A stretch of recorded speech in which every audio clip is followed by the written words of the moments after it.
Welcome to Desktop Pipe Show, where I am on a desktop doing a pipe show. First, we have this bulldog. The defining feature, in my opinion, of this is 10 facets on the shank and a very dramatic taper with a taller bowl. It creates an extremely unique impression, and we really like it.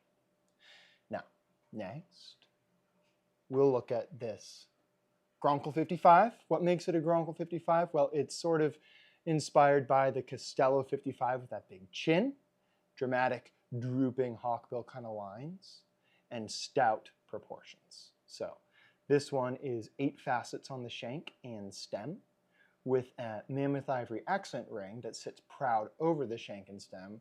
A very complicated detail, but the effect is quite pleasing. Almost dropped it, but we didn't. Natural blast, mammoth ivory, modern resin.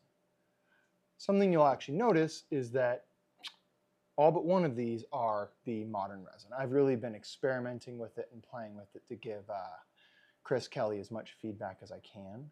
And this author is really cool. I don't know if I've done an author with a dome saddle shank before. If I have not done very many. I really like how it looks. The way that the shank kind of curves and flows in to the dome, as well as the way the mammoth ivory accent ring kind of breaks up that transition. I think it adds to that kind of chunky, cuddly aesthetic in a really cool way. So this one is beautiful. Next, let's just take a break from all that modern resin and look at the Dublin Blast with a smooth rim. This one is simple ebonite, mammoth ivory, royal crimson. Thing about my royal crimson stain is the same thing about the Bakelite, modern resin. Looks like Bakelite. Modern resin, I just showed you that kind of mouthwash color. Mouthwash green and deep, rich reds don't translate very well in most camera sensors. So that's why I always tell people that it looks better in person, because it does. It looks redder and cooler.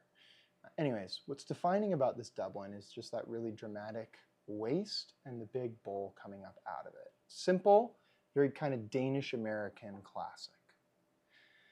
Now, in the same vein as that is this serpentine piece, serpentine blast, with the modern resin and the mammoth ivory once again. And this is Chris calls it his sepia, modern resin, yes, that. And it's this beautiful kind of rich brownish yellow. It's not quite an orange. I mean, there's orange in it, but it's sort of a more muted orange yellow. And the patterning on it is absolutely spectacular. It goes very nicely with the mammoth ivory. Then we have a simple straight blasted Dublin.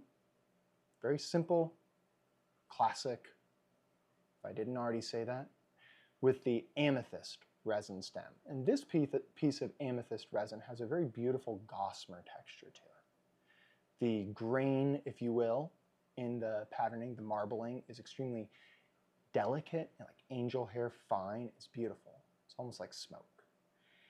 Anyways, simple classic, smooth rim, nice espresso blast. And we also have the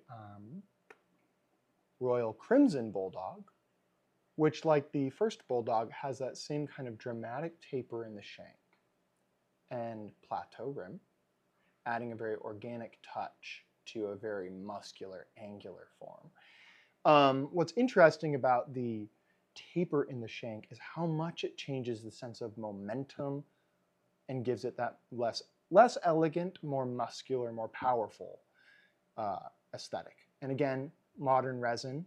This piece is just another exquisite example of the sepia. It's quite remarkable.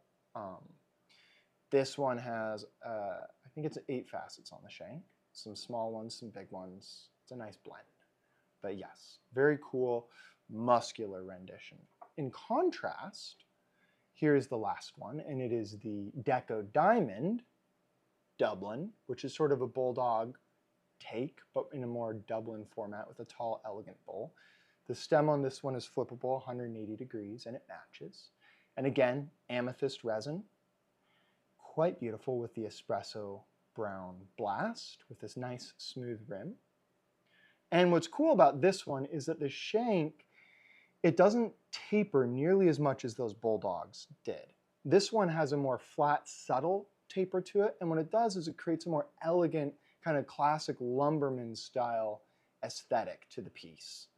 That's a really interesting contrast when you hold it up next to the bulldog.